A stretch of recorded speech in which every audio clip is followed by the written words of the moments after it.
Hello, this is Deborah Cohen, and my podcast broadcasts weekly Sunday mornings 11:30 a.m. Eastern Time. So I hope you will join me because you can chat with me during the broadcast. Our broadcast has a couple of names depending on how life evolves in my life, as we're all on a spiritual journey, and if you're truly a seeker, you will be transformed. What's the Bible say? B'Tselem Elohim or Imago Dei, from glory to glory, we are changed because God says, "Be holy as I am holy." So we don't just snap our fingers and we're holy. It's a process. It's actually a lifetime process. So we're trying to be better people than we were yesterday. But it's also important in this process of growth continually on this planet that we don't forget our roots. And I'm talking today about the roots of America. History classes are disappearing from the curriculums in public schools, and there's a cost to losing your past. So let's dig into this if you're interested. I'll be right back after this message. I never expected my life to become a memoir. I gotta move a little longer, and I will be much stronger. And I'm running hard and free to be me, to be me. My body glides in stealth motion, like a locomotion. I see the track in front of me. When the night finally came, I could barely breathe from the excitement. The stage lights hit my face, warm and golden. I strapped on my Les Paul, the same one I still own, and we launched into Take It Easy, Take It Easy.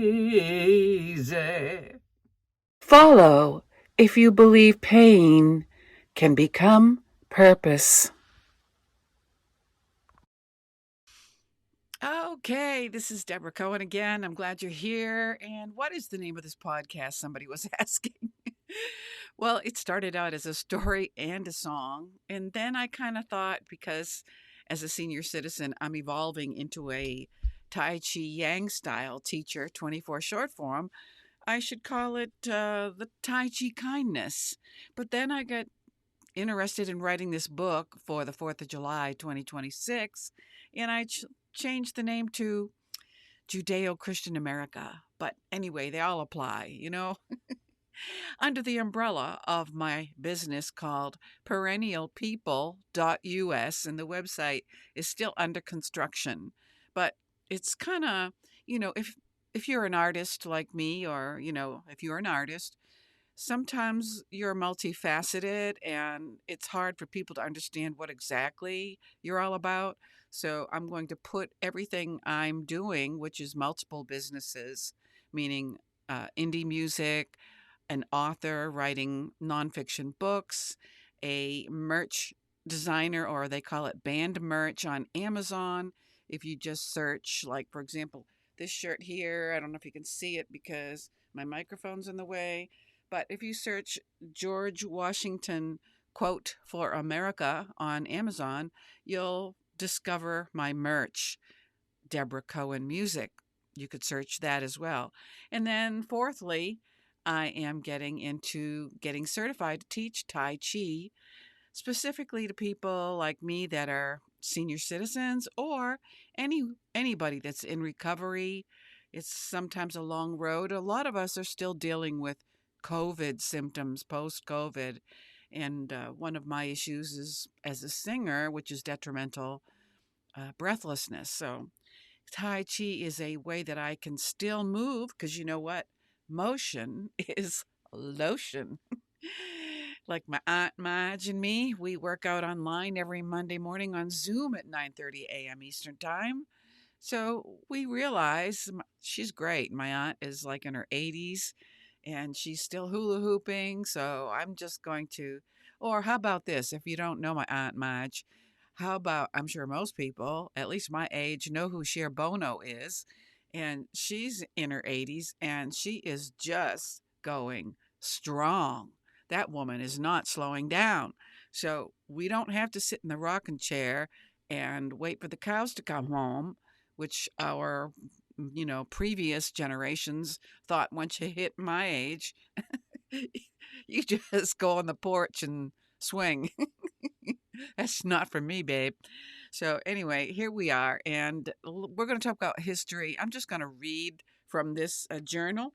I want to thank sapirjournal.org for releasing this publication. I'm going to switch to my reading glasses now and just share with you because I think it's it's related to my current book release called Judeo-Christian America, of rebuilding bridges between each other. And my book is specifically between Jews and Christians because I've noticed, dabbling in both sects, SECTS, that there's divisions there. Even amongst the same religions, there's division.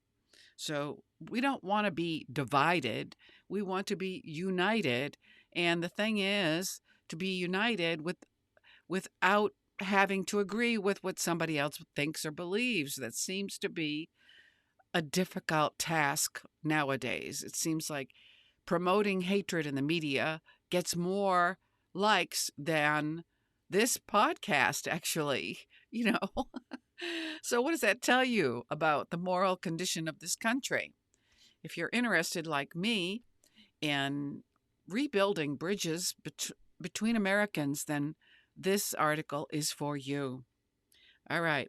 History. Oh, and by the way, the article is called A Return to Teaching History by Alan Guelzo. And you can see it if you're watching the video, his name and the book title in the video.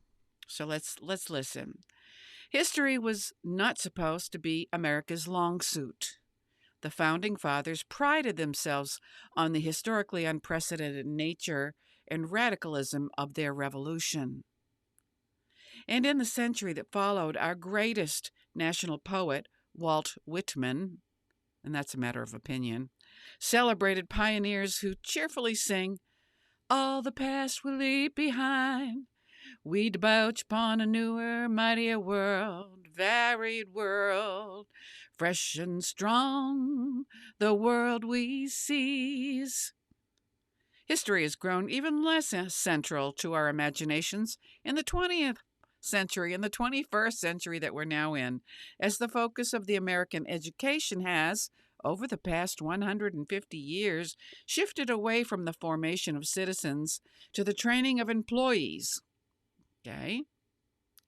In elementary and secondary education, history has been increasingly squeezed out by demands for more math, more science, and language arts teaching. Partly this is the byproduct of good intentions and unintended consequences. The No Child Left Behind Act of 2001 was supposed to provide federal heft for improving primary and secondary school learning. What it produced, however, was a drop in the instructional time spent on history, music, and civics in more than 70% of the nation's 15,000 school districts, in favor of a frenzied focus on boosting math and reading scores. And the reason I'm giggling is because I'm getting a flashback of being in high school. And Mr. McLaughlin, I remember him. He had kind of not big ears, but they kind of stuck out. Mr. McLaughlin. And I'm in algebra class.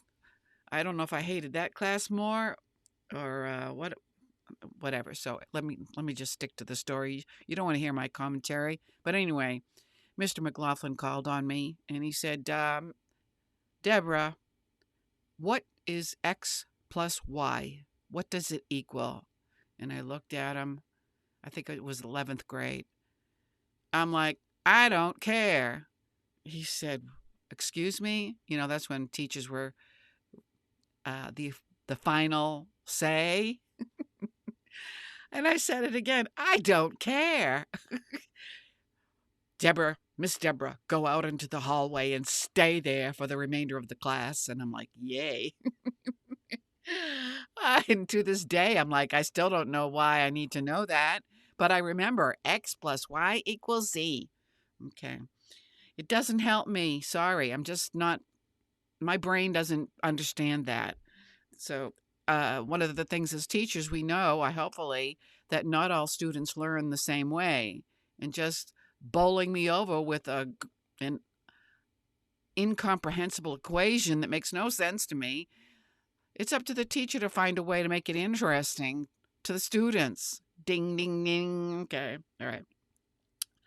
By 2014, the National Assessment of Educational Progress showed that only 18% of American middle schoolers could be considered proficient in American history. Ooh. By 2022, it had sunk to 13%. Several years ago, I quizzed one of my classes at Gettysburg College about their high school history textbooks. Half of them didn't have one. I would have been one of those, actually. The other half, literally half, had been issued Howard Zinn's A People's History of the United States, which reduces the history to a series of simple binaries of slave owner against slave, landlord against tenant, corporation against worker, rich against poor. No wonder, then, that from 2011 to 2017, the number of history majors in American colleges and universities has declined by a staggering 33%. According to Benjamin Schmidt, who analyzed this decline for the American Historical Association 2018, quote, students and their parents seem to be thinking a lot more that they need to major in something practical, end quote. And, quote, history, humanities, English, and philosophy are not those practical majors, end quote. What do you think?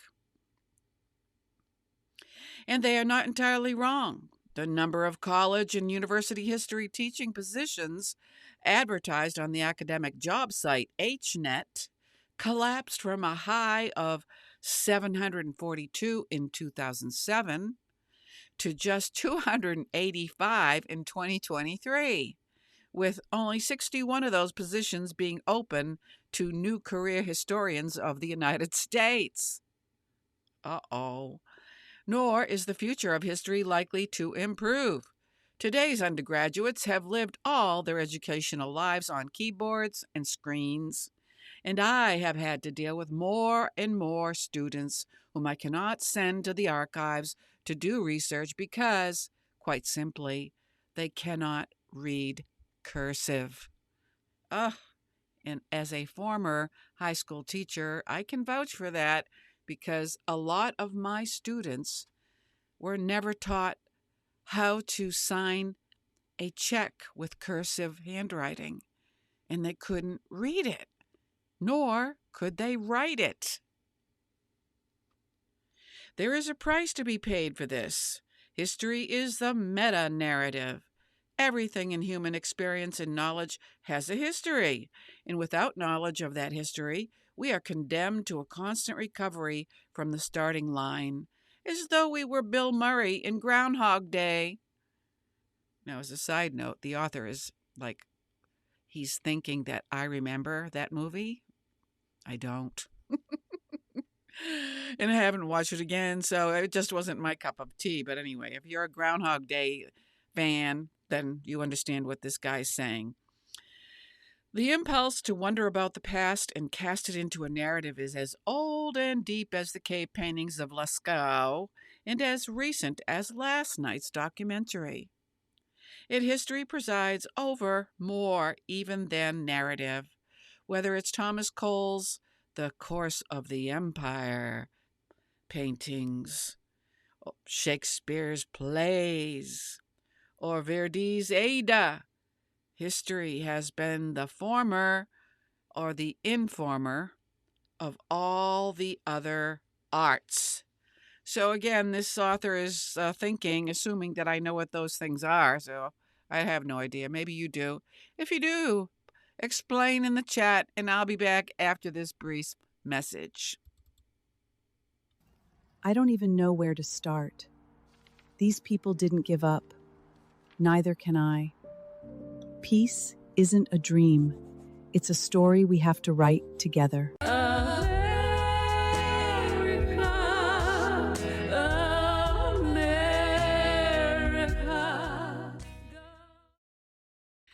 And we're back, and this is Debra Cohen. I hope you're enjoying the information in this article and that you don't mind me reading from a text, because I've had, interestingly, a poll, men telling me that my teleprompter reading is an AI screw up. I guess he thinks I'm an AI person, that I'm not real, and he didn't like my reading. So, when it was actually me reading the teleprompter. So that's why I'm going back to reading from a piece of paper until I can, look like I'm natural in front of the teleprompter.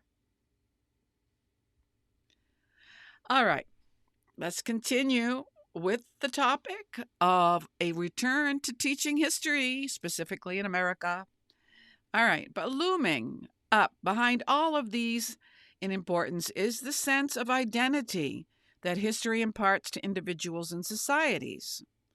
The historical declaration in the Bible, quote, and I know this, I recognize it, "My father was a wandering Aramaean," end quote.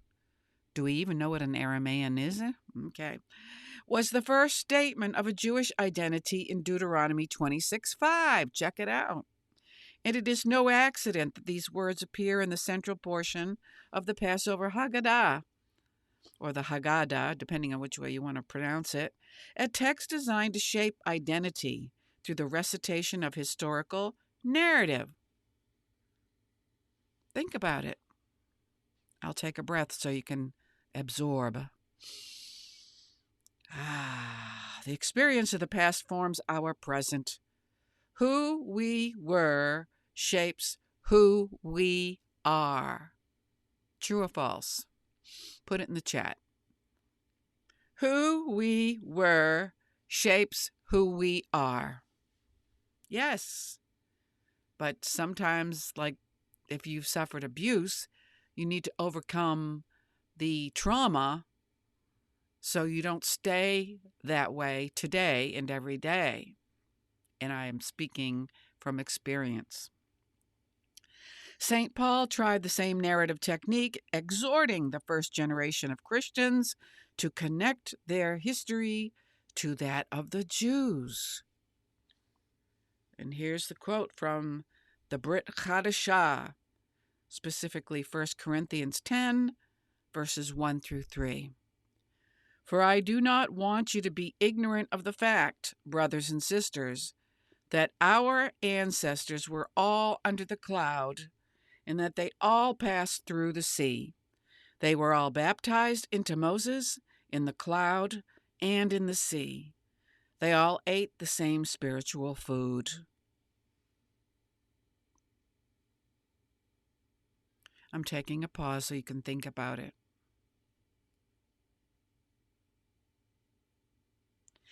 And so Cicero, regarding the Roman Republic, said, quote, "To be ignorant of what occurred before you were born is to remain always a child," end quote, scoffed the great lawyer.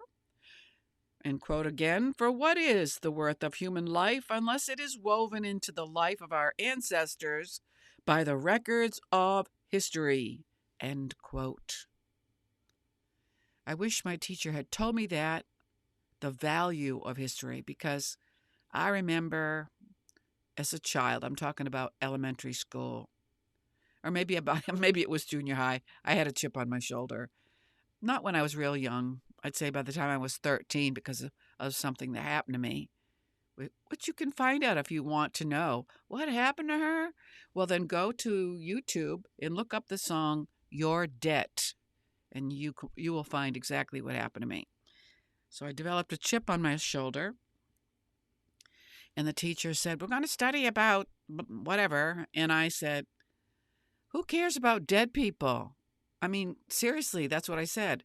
Who cares about reading about dead people? I want to read about now, current events. And that was like in the 60s, late 60s.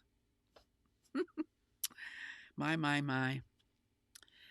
You have to tell people that if you don't study your past, you'll always be a child. Well, is that a bad thing? Yes, if you're immature in your 40s, yes, that is definitely called stunted. If you want to measure how much is lost by the neglect of history, whether in teaching or writing, ask those who have suffered under persecution. For Alexander Solzhenitsyn, the erasure of history is the first strategy of tyrants who know that wiping out the past gives the oppressed no means of comparison to a better time or place, no ground on which to resist in the present. A people which no longer remembers has lost its history and its soul. That's pretty deep expression. And that's said by Solzhenitsyn in 1976. Quote, "To fight for our memory of what things were like, that is the task of the artist." End quote. And here I am. I have awakened as an artist, and I am now acknowledging in my 70s the value of studying my history. Better late than never, right? Okay. That fight was the task to which I can't say his name, Solzhenitsyn applied himself in the Gulag Archipelago. And it is worth noticing that 15 years later, the Soviet tyranny collapsed. Okay, the dictators understand this, and they tremble.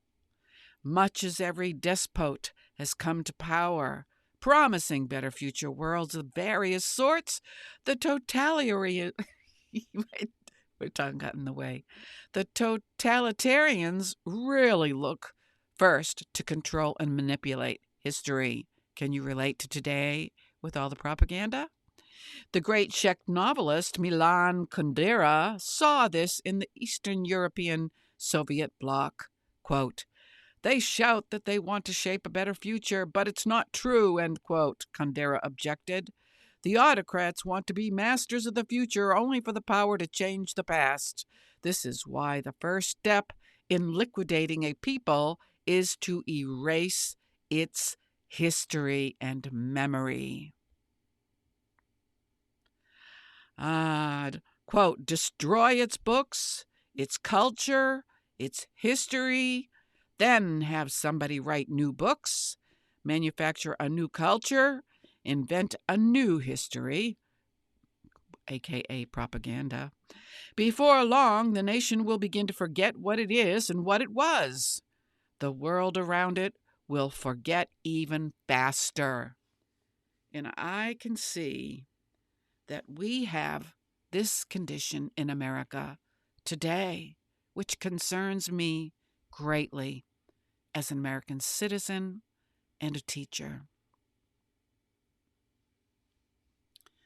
So why then do we run so carelessly the risk of ignoring history today? First, we should say the obvious. Taking care of the past as the task of historians is not easy, especially if you have a student like I was. There is, after all, so much of it, and no single person can hope to be master of more than comparatively small slivers. And as a side note, my book, Judeo-Christian America, is about the time of the American Revolution, not the entire history of America. Even within those slivers, the work of archival research and the parsing out of patterns require a persistence and a wisdom that are sufficient to exhaust a lifetime. No one who aspires to do the work of history should embark on it with anything less than the wildest and most preoccupied form of love. Or with what one of my old teachers, Theophilus John Herder, called sitzfleisch. Pardon me if I'm saying that wrong. I think it's Yiddish. By which he meant the capacity to sit for interminable lengths of time in archives and libraries, turning over one page after another. Does that describe you? Okay, let me continue, and I'd like to finish the second point he's making before we close today, and we'll continue this interesting story next week. I hope you find it interesting. Second, and almost as obvious, are the contradictory returns one is likely to gain from the evidence. The moment one rises above the simplest historical statements, as in, quote, the United States entered World War I during the presidency of Woodrow Wilson, end quote, tension and debate begin to animate the presentation. Still more contradiction is liable to emerge as new and unanticipated sources of information surface, not unlike the discovery provided in 1998 by DNA testing that Thomas Jefferson had probably fathered at least one and probably all of the 6 children born by his slave, Sally Hemings. Or the revelations from the old Soviet archives indicating that embarrassingly well-placed Americans in the 1950s had spied for the Soviets. Oy vavoy! You're not going to learn that in school today because it's probably been removed from the history books. And this is why propaganda in America is like wildfire, because American history has been diluted to the point of incomprehensible to students today. They are filling in the blanks with their emotions, primarily of hatred, frustration, anger. It's because the textbooks don't tell the whole story. It's time for a change. And I'm just taking a sliver of history from the American Revolution and putting it in my book, Judeo-Christian America by Debra Cohen, to help us understand the whole truth during that time in our history.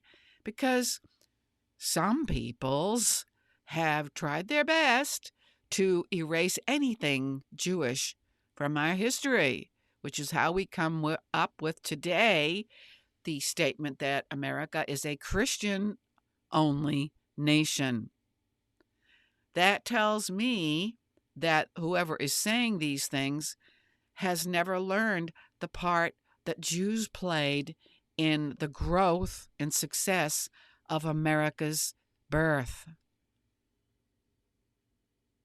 Think about it. Consider reading it, even if you don't agree with what I say. As far as the way I understand history, every author is going to have a bias when they write. So think for yourself, as the Beatles used to sing. Think for yourself and I will be there with you. Think for yourself and do something positive. Understanding that history is not complete when you learn it as an American citizen should cause you to be a seeker of the whole truth, and then you can construct your own activism campaign and do something to make America better. Not like Greta, who only has part of the truth and goes and gets a flotilla to go bombard Gaza with good intentions. You know, that's what not knowing the whole truth does. You invest in your passions with the wrong reasons because you don't know the whole story. So I'm just saying, get the whole story. And if you don't know the whole story, speaking of Greta, and if this is 2026 when you're listening to it, you're going to know who Greta is, then you don't have the whole story of Palestine's history. And I've also written a book based on secret archive documents that were recently discovered in the UK archives that explain the whole history of the Palestinians, which, by the way, is not nearly as long as the 2,000 plus year of the Jews who lived there before the Palestinians ever came into existence, when Yasser Arafat, their first leader, who, by the way, is an Egyptian, created this group of frustrated Arabs and snafu'd the whole world by taking most of these Palestinians, who are really Jordanians and Egyptians, and demanding rights for these people. That's not the whole story. That's just one sliver. To get the whole story, get my book, Judeo-Christian, scratch, that's what I just talked about. Jewish Palestine / Arab Palestine, 2nd edition. It's documented history of Palestine at the time that the Palestinians were created in the what? Well, I'm not going to tell you the whole story. Get the book, Jewish Palestine, Arab Palestine, 2nd edition. Then, Greta, with all of the facts, put your energies into something constructive and bootstrap your anger and steer it toward a better world. I understand you thought you were trying to help the Palestinians in Gaza. That is a noble cause. But your anger against Israel is unwarranted. And it's because you don't know the whole truth. None of us do. But keep digging until you find something that makes sense. All right? Okay, enough of my spiel. I hope you enjoyed this. We'll do round 2 of this book, A Return to Teaching History.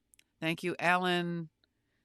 I can't see the last name because it's blocked by my camera. Guelzo, I think it is. And look for it. If you're very interested and you want to know more, go to Sapir, SAPIR journal.org. And they have this thing. Once you do get the whole truth by seeking whatever sources they may be, but I'll just give you a hint. If you seek sources like Hitler, you're probably still going to be doing the wrong thing, because he murdered thousands of people, not just Jews, but blacks, any handicapped, all of the LGBT people were put in the toaster. So you really need to go to writers that have the facts, not their hatred spewed onto the pages of a book, and some unknowing person sucks it up because it feeds their anger, and then they have this bonfire and they go out blazing for the wrong reasons. Okay, if it's called fiction, propaganda, there's a lot of it. There always will be. And anyway, I know I'm just going to talk on and on and on. This is one of the reasons I have to use a teleprompter, so I can just stop ranting. All right, thank you for listening, and whatever else I was saying, you'll have to come back next week. And my podcast, A Story and a Song, aka Jewish-Christian America.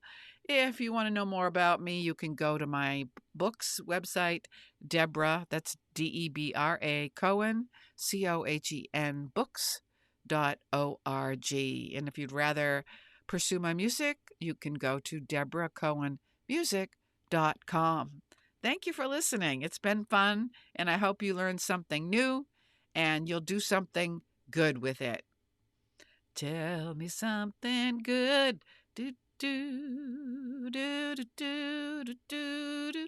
Tell me that you like it, yeah. As a priest, I want to educate my members with a nonfiction book about Palestine that will give congregants a biblical perspective of the Israeli-Palestine conflict.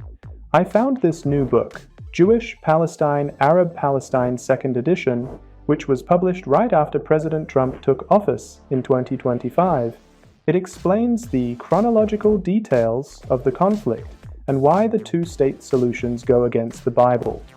I am asking my congregants to use this book in their Bible studies, and I'm getting a lot of positive feedback. I was born into a strict Catholic family where I learned to flinch before a hand was even raised. I spent my childhood waiting for a punishment I didn't understand. So I ran. I traded the pews for music college and the hymnals for a rock band in Boston. My life became a spiritual journey, one that I share with you. Debra Cohen, music, books, and merch. Thanks for listening.